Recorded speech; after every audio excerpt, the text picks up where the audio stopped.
Hello, citizens of the world. We are anonymous.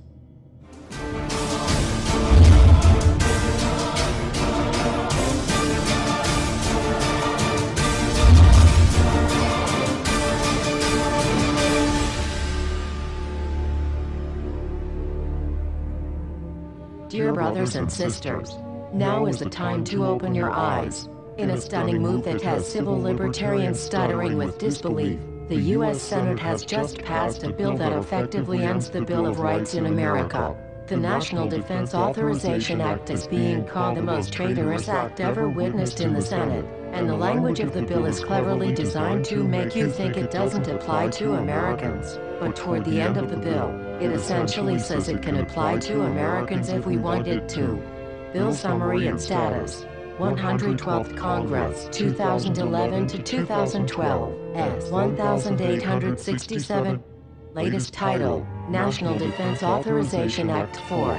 This bill, passed late last night in a 93-7 vote, declares the entire USA to be a battleground upon which U.S. military forces can operate with impunity, overriding posse comitatus and granting the military the unchecked power to arrest, detain, interrogate and even assassinate U.S. citizens with impunity. Even Wired magazine was outraged at this bill, reporting, Senate wants the military to lock you up without trial. The detention mandate to use indefinite military detention in terrorism cases isn't limited to foreigners. It's confusing, because two different sections of the bill seem to contradict each other. But in the judgment of the University of Texas Robert Chesney, a nonpartisan authority on military detention, U.S. citizens are included in the grant of detention authority. The passage of this law is nothing less than an outright declaration of war against the American people by the military-connected power elite. If this is signed into law, it will shred the remaining tenets of the Bill of Rights and unleash upon America a total military dictatorship, complete with secret arrests, secret prisons, unlawful interrogations, indefinite detainment without ever being charged with a crime, the torture of Americans and even the legitimate assassination of U.S. citizens right here on American soil. If you have not yet woken up to the reality of the police state we've been warning you about, I hope you realize we are fast running out of time. Once this becomes law, you have no rights whatsoever in America, no due process, no First Amendment speech rights, no right to remain silent, nothing. The U.S. Senate does not want us to speak. I suspect even now orders are being shouted into telephones and men with guns will soon be on their way. Why? Because while the truncheon may be used in lieu of conversation, words will always retain their power.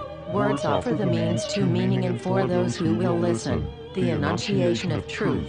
And the truth is, there is something terribly wrong with this country, isn't there? Cruelty and injustice, intolerance and oppression, and where once you had the freedom to object, to think and speak as you saw fit, you now have censors and systems of surveillance coercing your conformity and soliciting your submission. How did this happen? Who's to blame? Well, certainly there are those who are more responsible than others, and they will be held accountable. But again, truth be told, if you're looking for the guilty, you need only look into a mirror. I know why you did it. I know you were afraid. Who wouldn't be? War, terror, disease. There were a myriad of problems which conspired to corrupt your reason and rob you of your common sense. Fear got the best of you, and in your panic, you turned to the now president in command, Barack Obama. He promised you order. He promised you peace. And all he demanded in return was your silent, obedient consent. More than 400 years ago, a great citizen wished to embed the 5th of November forever in our memory. His hope was to remind the world that fairness, justice, and freedom are more than words, they are perspectives. So if you've seen nothing, if the crimes of this government remain unknown to you, then I would suggest that you allow the 5th of November to pass unmarked. But if you see what I see, if you feel as I feel, and if you would seek as I seek, then I ask you to stand beside one another, 1 year from November 5th, 2011, outside the gates of every courthouse of every city demanding our rights.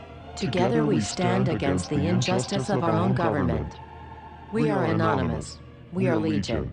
United as one. divided by 0. We do not forgive censorship. We do not forget oppression. U.S. Senate. Expect us.